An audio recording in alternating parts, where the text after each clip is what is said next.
बहुत समय पहले एक जंगल में तरह तरह के पक्षी रहा करते थे, पर उन सब में बस पिंकी चिड़िया का ही बड़ा सा एक घर था और बाकी पक्षी का कोई घर नहीं था। एक दिन पिंकी चिड़िया मन ही मन खुश होकर बोलती है, इतना सुंदर घोंसला है मेरा, किसी इंद्र भवन से कम नहीं। और इतना बड़ा घोंसला तो इस जंगल में किसी का है भी नहीं। ये सब बातें दूर डाल पर बैठी हुई टुनटुनी चिड़िया सुन रही होती है और वो कहती है, ये पिंकी चिड़िया खुद ही अपना घोंसला देखकर मन ही मन खुश हुआ करती है। कुछ ज्यादा ही घमंड है इसे अपने घोंसले पर। चलो मुझे क्या, हम सब पक्षी मिलकर इस जंगल में एक पार्टी कर रहे हैं, तो इसे भी बुला लेते हैं। तभी टुनटुनी चिड़िया पिंकी चिड़िया के पास जाती है और उससे कहती है, टुनटुनी कैसी हो तुम? हाँ मैं बहुत बढ़िया हूँ। आज जंगल में सभी पक्षियों ने मिलकर एक पार्टी करने की सोची है। तुम भी वहाँ आओगी तो हमें बहुत अच्छा लगेगा। क्या कहा पार्टी पर? तुम सबके पास तो घर भी नहीं है, फिर पार्टी कहाँ करने वाली हो? हाँ ये सच है कि हम पक्षियों के पास किसी के पास भी घर नहीं, पर हम पक्षियों ने एक झाड़ियों के बीच में स्टेज लगाने की कोशिश की है और उसी के पास खेल कूद का मजा लेंगे। क्या हुआ पिंकी, तुम क्यों हंस रही हो? रहने के लिए जिनके पास घर नहीं, उन्हें खेल कूद की भी जरूरत है। ऐसा मत बोलो पिंकी, क्या खुशियाँ वही मना सकते हैं जिनका पास घर हो? हाँ और नहीं तो क्या, वो खुशियाँ वही मना सकती है जिनके पास घर हो। वैसे भी तुम गरीबों पक्षियों के मुझे मुंह नहीं लगना है। पिंकी चिड़िया से अपमानित होकर टुनटुनी चिड़िया वापिस जंगल की तरफ लौट आती है। तभी कालू कौवे ने टुनटुनी चिड़िया को रोता देखा और उससे पूछा, क्या हुआ टुनटुनी, तुम रो क्यों रही हो?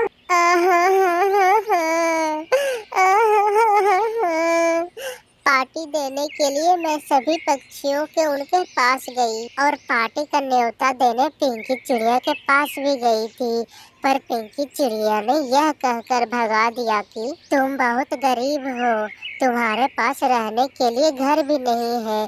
उसने मुझे बहुत अपमानित किया।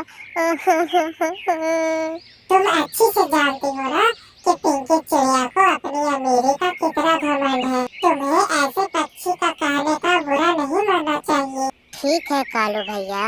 अच्छा चलो, हम दोनों स्टेज की तैयारी करते हैं। कालू कौवे ने यह कहकर टुनटुनी चिड़िया का दिल बहलाया। फिर सभी पक्षियों ने मिलकर एक सुंदर सा स्टेज बनाया। तब बंटी कबूतर बोला, देखो हम सबका बनाया हुआ स्टेज कितना सुंदर लग रहा है। हाँ सही कहा, यह तो बहुत सुंदर लग रहा है। चलो अब हम खेल प्रतियोगिताओं शुरू करते हैं। यूं ये सब शुरू करने ही वाले थे कि अचानक मौसम का मिजाज बदला और बारिश होना शुरू हो गई। अरे ये क्या, ये अचानक से बारिश कहाँ से शुरू हो गई? कितनी मेहनत से हम लोगों ने स्टेज सजाया था, अब तो यह पार्टी नहीं हो सकती। स्टेज को तो रहने ही दो दोस्तों, बारिश बहुत तेज हो रही है और हमारे पास रहने के लिए कोई जगह भी नहीं है। इस बरसात में भीगते हुए हम कैसे रह पाएंगे? अब हम तीनों कहाँ रहेंगे? वो सब बरसात में खड़े हुए थर थर कांपते रहे। अब हमें ही कोई रास्ता निकालना होगा। आज की रात बिताने के लिए हमें ही कोई दिमाग लगाना पड़ेगा। हाँ मुझे एक रास्ता दिखाई दे रहा है। कौन सा रास्ता? इस पूरे जंगल में सबसे बड़ा घर पिंकी चिड़िया का ही है। वह मेरी बहुत अच्छी दोस्त है।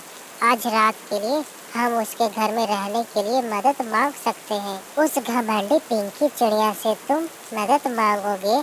आज रात मैं जब उसे न्योता देने के लिए उसके घर गई थी तो उसने मुझसे कहा, तो पता है उसने मुझे कितना अपमानित किया। हाँ बेचारी टुनटुनी चिड़िया ने मुझे सब बताया। तुम चिंता मत करो, वह मेरी बात नहीं टालेगी। दोस्तों तुम चलो मेरे साथ। बंटी कबूतर के कहने पर कालू कौवा और टुनटुनी चिड़िया पिंकी चिड़िया से मदद मांगने गए।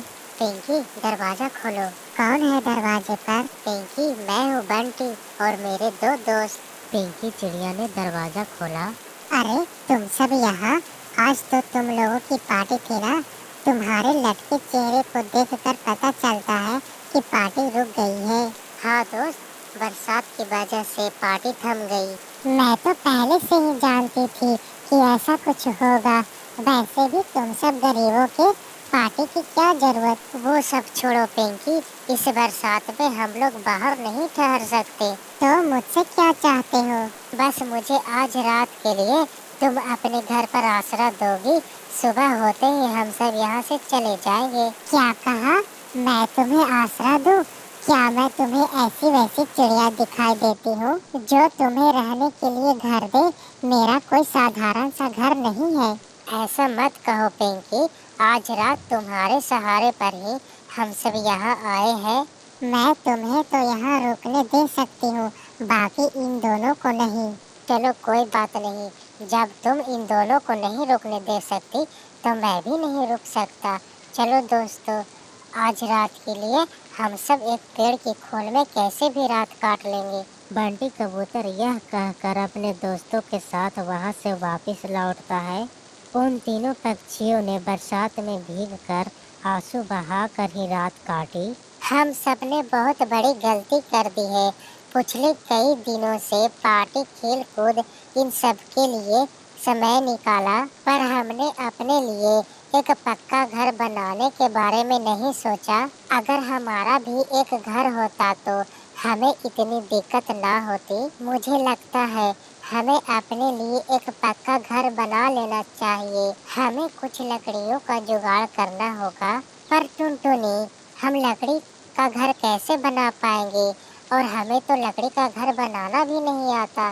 तुम दोनों बस लकड़ियाँ लेकर आओ, मैं उससे एक सुंदर सा घर बनाऊंगी। मैंने अपनी माँ से लकड़ी के खिलौने बनाना सीखी थी, इसलिए मैं घर भी बना लूंगी। फिर बंटी कबूतर और कालू जंगल से ढेर सारी लकड़ियाँ इकट्ठा करते हैं। फिर टुनटुनी चिड़िया लकड़ी का 3 घर बना देती है। वाह टुनटुनी, तुमने तो अपना घर बनाने के साथ साथ हमारा भी घर बना दिया। तुम्हारा बहुत बहुत शुक्रिया।